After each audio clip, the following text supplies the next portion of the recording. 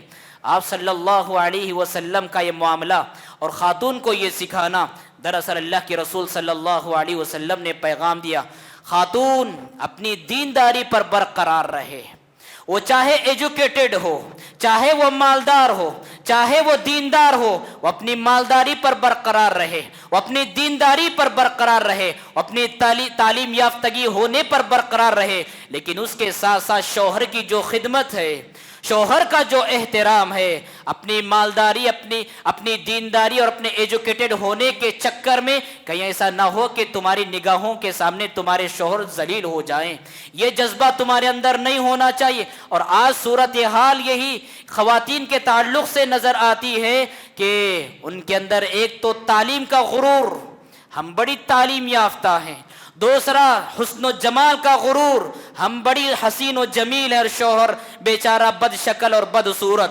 اور ہم بڑی پڑھی لکھی ہیں، ہم بڑی دیندار ہیں۔ یہ تمہاری دینداری، یہ تمہاری مالداری اور یہ تمہارا تعلیم یافتہ ہونا شوہر کے حق میں تمہارے لیے مدد اور معاون ہونا چاہیے، اس کی مدد ہونا چاہیے، اور یہ نہیں ہونا چاہیے کہ ان مدوں کو سامنے رکھتے ہوئے تم انہیں ذلیل کرو، انہیں رسوا کرو، انہیں طعن و تشنیع کرو، اور اپنے درمیان کی خواتین میں ان کا تذکرہ ایسے انداز میں چھیڑو کہ نعوذ باللہ ان کا احترام جاتا رہے، ان کی توہین ہوتے رہے، ان کی شان میں گستاخیاں ہوتے رہیں۔ کیا نہیں سنا آپ نے کیا فرمایا؟ آپ نے فرمایا، لوگوں اگر اس زمین پر میں کسی کو سجدہ کرنے کا حکم دیتا کسی کے لیے، تو میں عورتوں کو حکم دیتا کہ اپنے شوہروں کے لیے سجدہ کرے، لیکن سجدہ کسی کے لیے جائز نہیں سوائے اللہ کے، چاہے وہ سجدہ تعظیمی ہو، چاہے وہ سجدہ عبادت ہو، اتنا بڑا شوہر کا حق۔ لہٰذا آپ گرچہ رتبے کے اعتبار سے بڑی ہوں گی، لیکن آپ کا یہ رتبہ شوہر کے حقوق ضائع کرنے میں تمہیں کبھی آمادہ نہیں ہونا چاہیے، تمہاری یہ تعلیم کبھی اپنے گھر والوں کے حقوق ضائع کرنے پر تمہیں کبھی آمادہ نہیں کرنا چاہیے۔ اسی لیے آج ہم معاشرے میں دیکھتے ہیں جو عالمہ بچیاں ہوتی ہیں، عام طور پر نوجوان طبقہ ان سے شادی کرنے سے گریزاں ہیں۔ کیوں؟ اس لیے کہ اپنی دینداری کی وجہ سے میرے حق ضائع کرے گی، میرے ماں باپ کے حقوق ضائع کرے گی، گھر کے کام کاج کے جو معاملے ہیں وہ ضائع کرے گی۔ یہی مسئلہ ہے۔ کیوں؟ اس لیے کہ دینداری کے آڑ میں یہ شوہروں کے حقوق ضائع کرے گی، گھر والوں کے حقوق ضائع کرے گی۔ آپ دیندار ہیں، بہت اچھی بات ہے، تمہاری یہ دینداری تمہارے اندر برقرار رہتے ہوئے شوہروں کے حقوق کی حفاظت ہونا چاہیے، ساس سسر کی خدمت کا جذبہ بھی ہونا چاہیے، اور گھر کے کام کاج میں بھی ہاتھ بٹھانے کا جذبہ ہونا چاہیے، تب جا کے تمہاری دینداری معتبر ہوگی، تب جا کے تم مثالی خواتین کہلاؤ گی۔ مائی خدیجہ رضی اللہ تعالیٰ عنہ کا یہ کردار ہماری مائیں اور بہنوں کے لیے یہ مشعل راہ ہوگا کہ وہی خاتون مثالی خاتون ہیں، وہی خاتون کامیاب خاتون ہیں جو اپنے شوہروں کے لیے مثالی سکون فراہم کرنا جانتی ہے۔ اسی طرح سے حضرات، مثالی خواتین میں ایک بڑا نام حضرت ام سلیم رضی اللہ عنہا کا نام آتا ہے۔ دیکھیے، ماں کا جو گود ہوتا ہے بچے کا سب سے پہلا مدرسہ، ماں کا جو گود ہوتا ہے بچے کی سب سے پہلی تعلیم گاہ اور بچے کی سب سے پہلی درسگاہ ہوتی ہے۔ یہاں سے بچہ پروان چڑھتا ہے، یہاں سے بہت ساری چیزیں سیکھنا شروع کرتا ہے۔ اور آپ دیکھیں، یہ خاتون جن کا نام میں نے ابھی ذکر کیا، ام سلیم رضی اللہ عنہا، اپنے بچے کو بنانے میں، اپنے بچے کو آباد کرنے میں اور اس کی تربیت کی فکر میں کتنی تڑپ یہ اپنے پاس رکھتی تھی۔ جب اللہ کے رسول مکہ سے مدینہ آئے، مدینہ آنے کے بعد انہوں نے کہا، اللہ کے رسول ھذا انیس ابنی، اللہ کے رسول آپ مکہ سے مدینہ آئے، سبوں نے آپ کو کچھ نہ کچھ تحفہ دیا ہے، میرے پاس آپ کو دینے کے لیے کچھ نہیں ہے، لیکن یہ میرا لاڈلا ہے، یہ میرا ننھا منا معصوم بچہ ہے، یہ میں آپ کے لیے ہدیہ کرتی ہوں، آپ کی خدمت کے لیے سونپتی ہوں، لہٰذا آپ اپنی خدمت کے لیے رکھ لیجئے اور اس کے حق میں دعا بھی کر دیجئے۔ کیا مطلب؟ کیا معلوم ہوا؟ ام سلیم رضی اللہ عنہا، یہ ایسی خاتون تھی، نہ صرف اس نے یہ کہ اپنے بچے کے لیے اللہ کے رسول صلی اللہ علیہ وسلم کی خدمت کا موقع فراہم کیا، بلکہ اس سے کہیں آگے بڑھ کر دنیا کی سب سے بہترین درسگاہ اپنے بچے کو سونپی، اس نے دنیا کا سب سے بہتر مربی ان کے حوالے کیا اور دنیا کا سب سے بڑا معلم آپ کے سپرد کیا۔ ایک ماں کی یہ تڑپ ہوتی ہے، دنیا آباد کرنے سے زیادہ، دنیا اپنے سنوارنے سے زیادہ آخرت آباد کرنے کی فکر اگر ماں کے اندر ہو، واقعی معنوں میں ذمہ دار ماں اسے کہتے ہیں، مثالی ماں اسے کہتے ہیں، جو اپنے بچوں کی دنیا بنانے زیادہ آخرت بنانے کی فکر رکھتی ہو۔ اور ماؤں کے لیے ضروری ہے 3 اداروں پر کڑی نظر رکھے۔ سب سے پہلا ادارہ اپنے گھر کا ادارہ، بچے یہاں پلتے ہیں، یہاں سے بڑھتے ہیں، اور دوسرا ادارہ گلی کوچے اور معاشرے کا ادارہ، اس لیے کہ ہمارے بچوں کا زیادہ تر وقت ان کے دوستوں میں گزرتا ہے، اور تیسرا ادارہ اسکول اور کالجز کا ادارہ۔ یہ 3 ادارے اگر ماں کی نگاہ، تربیت کی ذمہ داری گرچہ ماں باپ کی ہے، لیکن زمینی صورتحال یہ معلوم ہوتی ہے کہ مرد جو ہے اپنا اکثر وقت اپنے گھر سے باہر کی زندگی میں گزارتا ہے، لیکن ماں چونکہ گھر میں رہتی ہے اس لیے تربیت کی زیادہ اہل ماں قرار پاتی ہے، لہٰذا ماں کے لیے 3 اداروں پر کڑی نظر رکھنا ضروری ہے۔ میرے بچے میرے ساتھ رہ کر کیا سیکھ رہے ہیں اور مجھے کیا سکھانا ہے، میرے بچے دوستوں کے پاس سے آتے ہیں تو کیا بولتے ہیں، ان کے خیالات کیا ہوتے ہیں اور کس کے ساتھ آتے جاتے ہیں، میرے بچے جب اسکول سے لوٹتے ہیں تو کیا کیا تعلیم حاصل کر کے آتے ہیں، کیسے کیسے افکار و نظریات کو لے کر آتے ہیں۔ ماؤں کی بنیادی ذمہ داریوں میں سے بہت بنیادی ذمہ داری ہے اپنے بچوں کی تربیت کی فکر۔ اسی طرح سے حضرات، مثالی خواتین میں ایک نمایاں خاتون حضرت عطا بن ابی رباح، دیکھیں ابن قیم رحمۃ اللہ علیہ فرماتے ہیں کسی بھی انسان کی اگر اہمیت معلوم کرنا ہو، اس کے مطلوب کو معلوم کر لو، اس کے انتخاب کو معلوم کر لو کہ کیا چیز وہ لیتا ہے اور کیا چیز وہ چھوڑتا ہے، کس کو اپناتا ہے اور کس کو ٹھکراتا ہے۔ یہ چیز بتلاتی ہے کہ انسان کتنی قدر والا ہے اور انسان کتنی عظمت والا ہے۔ عطا بن ابی رباح رحمۃ اللہ علیہ فرماتے ہیں کہ ایک مرتبہ مجھ سے ابن عباس رضی اللہ تعالیٰ عنہ نے کہا، یہ جو خانہ کعبہ کے پاس تمہیں عورت نظر آ رہی ہے کالی کلوٹی، معلوم ہے کون ہے؟ میں نے کہا نہیں معلوم۔ انہوں نے کہا یہ جنتی خاتون ہے۔ پوچھا کیا ماجرا ہے؟ کالی کلوٹی خاتون خانہ کعبہ کے پاس تھی، کیا ماجرا ہے؟ ابن عباس رضی اللہ تعالیٰ عنہ نے کہا یہ خاتون اللہ کے رسول صلی اللہ علیہ وسلم کے پاس آتی ہے اور کہتی ہے یا رسول اللہ انی امرات اسرع، اللہ کے رسول میں ایسی خاتون ہوں جس کو مرگی نامی دورہ پڑتا ہے، جس کو ہماری زبان میں فٹس کہتے ہیں، مجھے فٹس کی بیماری لاحق ہے، اور آپ سب جانتے ہیں کیسا مرض ہے یہ اور کیسی بیماری ہے یہ بیماری کبھی بھی بول کر حملہ نہیں کرتی، یہ کبھی بھی اور کہیں بھی حملہ کر دیتی ہے، راستے میں چلتے ہوئے بھی حملہ کر دیتی ہے اور بسا اوقات ٹریول کرتے ہوئے بھی حملہ کر دیتی ہے۔ اس مرض کو لے کر ٹریول کرنا کتنا مشکل اور کتنا رسکی ہو سکتا ہے آپ سب کو معلوم ہے۔ یہ مرض حملہ آور ہونے کے بعد انسان گڑھے میں بھی گر سکتا ہے، انسان آگ میں بھی گر سکتا ہے، انسان کہیں بھی گر سکتا ہے۔ یہ خاتون آتی ہے اور اللہ کے رسول کے پاس کہتی ہے اللہ کے رسول ایسی بیماری میں میں مبتلا ہوں، لہٰذا میرے لیے اللہ رب العالمین سے دعا کیجیے۔ اللہ کے رسول صلی اللہ علیہ وسلم نے 2 آپشن دیے، آپ دیکھیں آپ صلی اللہ علیہ وسلم نے 2 آپشن دیے۔ سب سے پہلا آپشن دیا ان شئت صبرت ولک الجنہ، چاہو تو صبر کرو جنت مل جائے گی، وَإِن شِئْتِ دَعَوْتُ اللَّهَ لَكِ أَن يُعَافِيَكَ، اگر چاہو تو ابھی دعا کروں گا اللہ رب العالمین شفا یابی سے ہمکنار فرمائے گا۔